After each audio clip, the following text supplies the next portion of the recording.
మీకు ఈ గోల్లో 3 రకాలు. Number 1 short term goal, medium term goal, long term goal. ఈ 3 వ్యక్తులు ఇక్కడ మీ మీటింగ్లో ఉన్నారు. ఇక్కడ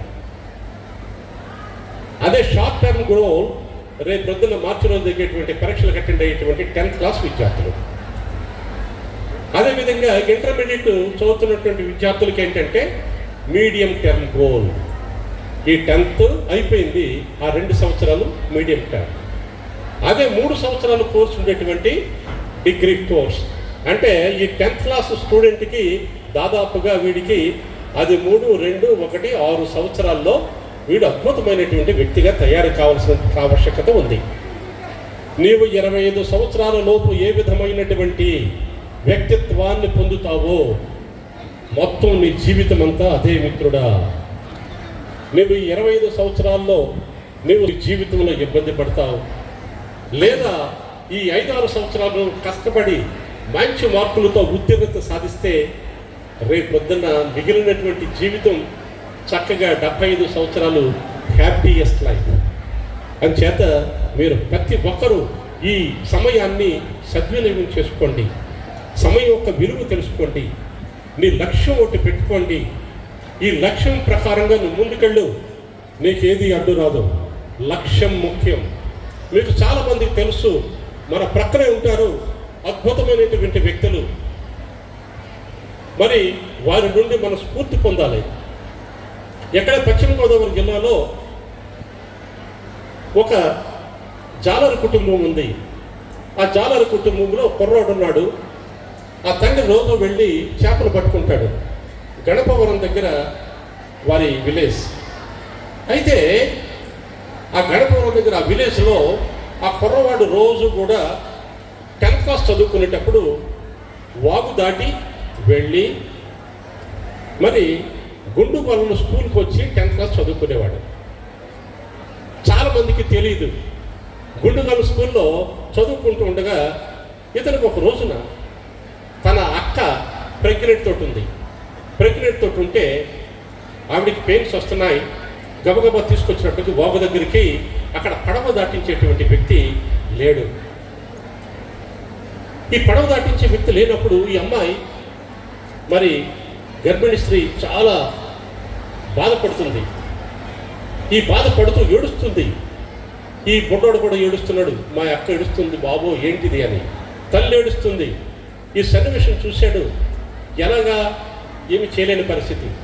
ఆ అమ్మాయి అలా బాధపడుతూ అక్కడ దాటించేవాళ్ళు లేక అక్కడే చనిపోయింది. ఈ కుర్రవాడు హృదయం ద్రవించిపోయింది. నా అక్క నా కళ్ళ ఎదురుగా చనిపోయింది.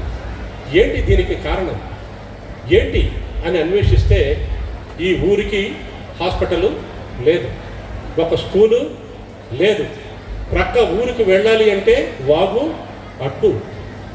ఇటువంటి ఊరిలో బ్రతుకుతున్నాం అని చాలా బాధపడుతూ వాళ్ళ మేనమామ టీచరు వాళ్ళ మేనమామ దగ్గరికి వెళ్ళి మావయ్య నేను డాక్టర్ అవ్వాలి, ఏం చదవాలి ఎలా చదవాలి అన్నాడు. మావయ్య అంటున్నాడు, ఒరే డాక్టర్ చదవాలంటే మనకి పేదవాడికి చాలా కష్టంరా, మన చేత నువ్వు మరి చాలా బాగా చదివితే అవ్వచ్చు, అయితే నువ్వు అన్నీ ఫస్ట్ మార్కులు వచ్చేయాలరా నీకు అన్నాడు. అన్నీ ఫస్ట్ వచ్చేయాలి నువ్వు అన్నాడు. అయితే నేను అయిపోతానా డాక్టరు అన్నాడు. ఏంట్రా నీ బాధ అంటే మా అక్క ఎందుకు చనిపోయింది, ఇక్కడ డాక్టర్ లాగా చనిపోయింది, అందుచేత ఇక్కడ హాస్పిటల్లో పెట్టి నేను వైద్యం చేస్తాను అన్నాడు. జరిగింది కదా, ఉన్నాడు ఇప్పుడు. అయితే ఇప్పుడు ఈ మావయ్య చెప్పగానే అన్నాడు, మావయ్య అన్నాడు, ఒరేయ్ నీవు డాక్టర్ అయితే ఒక హాస్పిటల్ పెడతావు కానీ మరి మిగిలిన ఫెసిలిటీస్ లేవుగా, ఇక్కడ కరెంట్ లేదు, ఇక్కడ వాగు అలాగే ఉంది, మరి ఎలాగా? అయితే మరి నేనేం చేయాలి? నువ్వు కలెక్టర్ అయితే చేయగలవురా. ఏమన్నాడు? నువ్వు కలెక్టర్ అయితే చేయగలవు. నిజమా? అయితే నేను కలెక్టర్ అవుతా. చిన్నపిల్లలు ఏమంటారు, ఇప్పుడు 10th వాడిని అడగండి, రే నువ్వు కలెక్టర్ అవుతావు అంటే అవుతా కలెక్టర్. తర్వాత గొడవ, అమ్మ నాన్న సాటిస్ఫై చేయడం కన్నా లేకపోతే హెచ్ఎం గారిని సాటిస్ఫై చేయడం కన్నా అవుతాను సార్ అన్నాడు. కొట్టాడు. ఏమన్నాడు? కలెక్టర్ అవుతాను అన్నాడు. సరే అయితే నువ్వు బాగా చదువు 10th క్లాస్, నువ్వు 10th క్లాస్ ఫస్ట్ తెచ్చుకో అన్నాడు. 10th క్లాస్ ఎగ్జామ్స్ వచ్చినాయి. ఆ 10th క్లాస్ ఎగ్జామ్స్లో అత్యున్నతమైనటువంటి మార్కులతోటి ఆ స్కూల్ టాపర్గా ఆడు పాస్ అయ్యాడు. టాపర్ టాపర్ అయినటువంటి కుర్రాడు మామయ్య దగ్గరికి వచ్చాడు. వచ్చి మామయ్య 10th టాప్ అన్నాడు. ఇంకా చాలా దూరం ఉందరా ఐఏఎస్, ఇదే సరిపోదు, మరి నేను ఎలాగా కలెక్టర్ అవ్వాలంటే ప్రస్తుతానికి మనం పేదవాళ్ళం, నిన్ను తీసుకెళ్ళి పాలిటెక్నిక్ కాలేజీలో జాయిన్ చేస్తాను, పాలిటెక్నిక్ కాలేజీలో నువ్వు చదువుకో అని తణుకు తీసుకొచ్చి తణుకు పాలిటెక్నిక్ కాలేజీలో జాయిన్ చేశాడు కుర్రాడిని. ఆ కుర్రాడు పాలిటెక్నిక్ కాలేజీలో చదువుతూ ఉండగా state rank, polytechnic state rank కొట్టాడు. కొట్టగానే మామయ్య దగ్గరికి వెళ్ళాడు. మామయ్య పాలిటెక్నిక్ ఇది స్టేట్ ర్యాంక్, మరి ఇది సరిపోదురా, నువ్వు బీటెక్ చదవాలి అన్నాడు. కానీ మనకు డబ్బులు లేవు అన్నాడు. ఎలా మరి అన్నాడు. వీడు అదృష్టం కొద్దీ ఓ స్పాన్సర్ బీటెక్ కాలేజీ నుండి స్పాన్సర్ వచ్చి వాడు, బాబు నువ్వు బీటెక్ నేను చదివిస్తావరా, నువ్వు టాపర్ అవ్వు కదా అంటే తీసుకెళ్ళారు. బీటెక్ మళ్ళీ స్టేట్ ర్యాంక్ కొట్టాడు. అంటున్నాడు అన్నాడు మామయ్య, అరే దీనికి సరిపోదు, నువ్వు ఎంటెక్ చదవాలన్నాడు. ఏమన్నాడు? ఎంటెక్ అనుకునే లోపు ఇంకో స్పాన్సర్స్ వచ్చారు. ఎంటెక్ చదివాడు. ఎంటెక్ మళ్ళీ స్టేట్ ర్యాంక్ కొట్టాడు. స్టేట్ ర్యాంక్ అవగానే మామయ్య ఇదిగో ఎంటెక్ ఐఎస్ రాశారా అన్నాడు. అంతే. ఏమన్నాడు? రాశాయి అన్నాడు. ఐఎస్ ఎఫ్ఐఆర్ అయ్యాడు. డియర్ ఫ్రెండ్స్, ఒక జాలరి కొడుకు ఐఏఎస్లో భారతదేశంలోనే టాపర్గా ఐఏఎస్లో పాస్ అయిపోయాడు. ఒక పల్లెటూరు పిల్లవాడు చేపలు పట్టుకునేటువంటి అతని కొడుకు ఐఏఎస్ టాపర్. ఎవరైనా చెప్పగలరా ఆయన పేరు? సరే అయింది.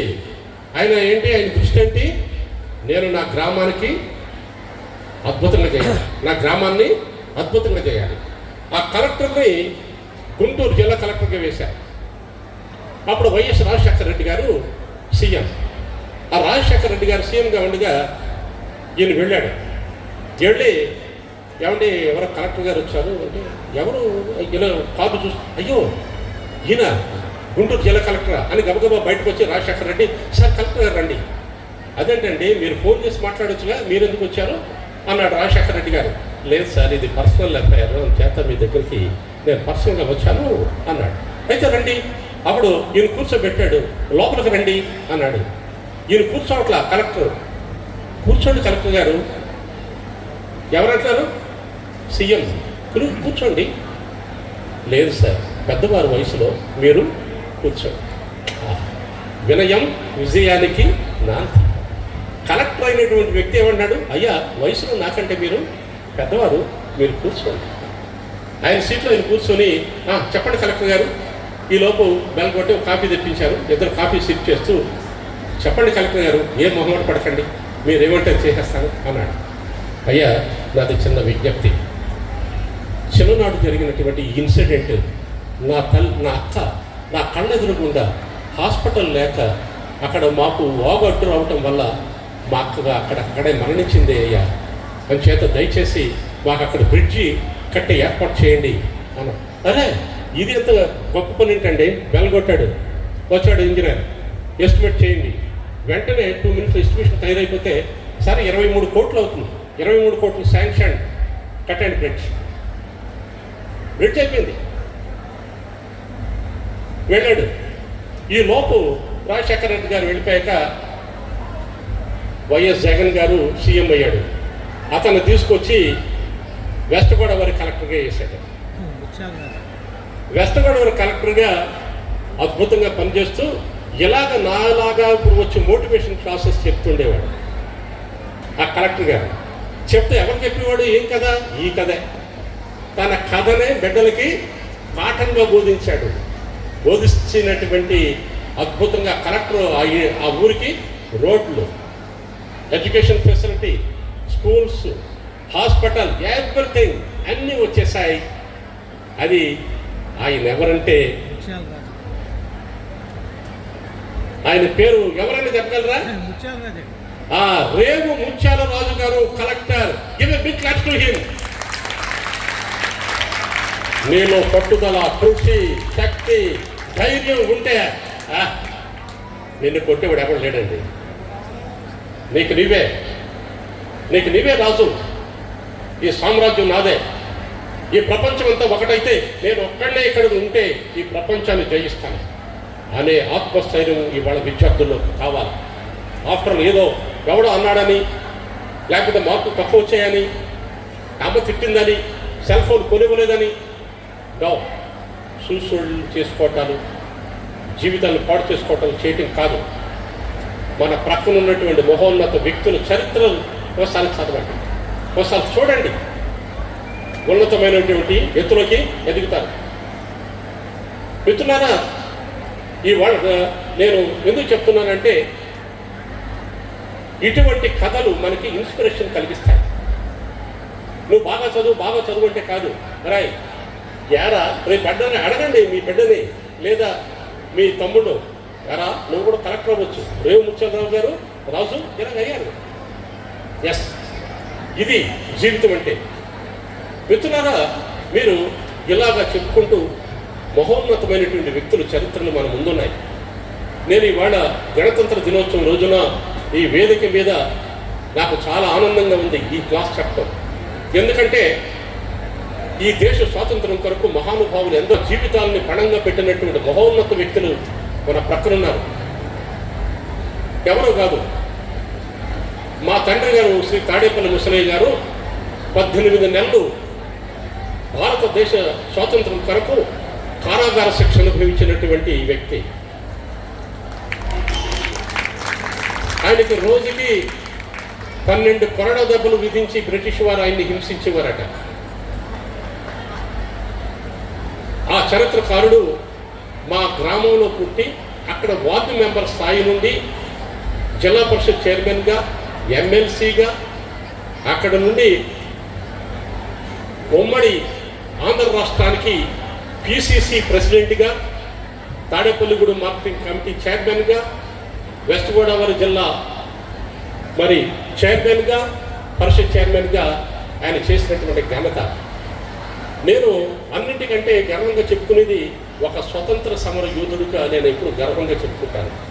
ఆయన పిసిసి ప్రెసిడెంట్ అంటే నాకు ఇష్టం కాదు. మిత్రులారా, మన ప్రక్కనే ఉంటారు, మన తోటి వారు ఉంటారు, వారి నుండి ఇన్స్పిరేషన్ తీసుకోవాలా. అక్కడ నుండి సేవ చేయలేనటువంటి మనం ఆ సంకల్పాన్ని తీసుకోవాలి. మా తండ్రి గారు సంపాదనలు ఏం చేయాల, అన్ని పదవులు చేసి నేను సంపూర్ణంగా 34 సంవత్సరాలు ఆంధ్ర బ్యాంకులో మేనేజర్గా పనిచేసి ఇవాళ సామాన్య జీవితమే. This is life. నీవు ఆత్మస్థైర్యంతో పనిచేయి, నీతి నిజాయితీలతో పనిచేయి. నీవు మాట్లాడే మాటలో, నువ్వు వేసుకునే డ్రెస్సులో, నీ చూపులో స్వచ్ఛత ఉండాలా. స్వచ్ఛత. నీవు ధైర్యంగా మాట్లాడు. నీ తల్లిదండ్రులకి చెప్పలేనటువంటి కార్యాన్ని ఏది చెయ్యొద్దు బిడ్డలారా. నీ తల్లికి చెప్పుకోలేని పని నీ జీవితంలో ఎప్పుడూ చెయ్యొద్దు. చేస్తే నువ్వు తప్పు చేస్తున్నట్లు లెక్క. మరి నీకు ఇలాగా చెప్పుకుంటూ వెళితే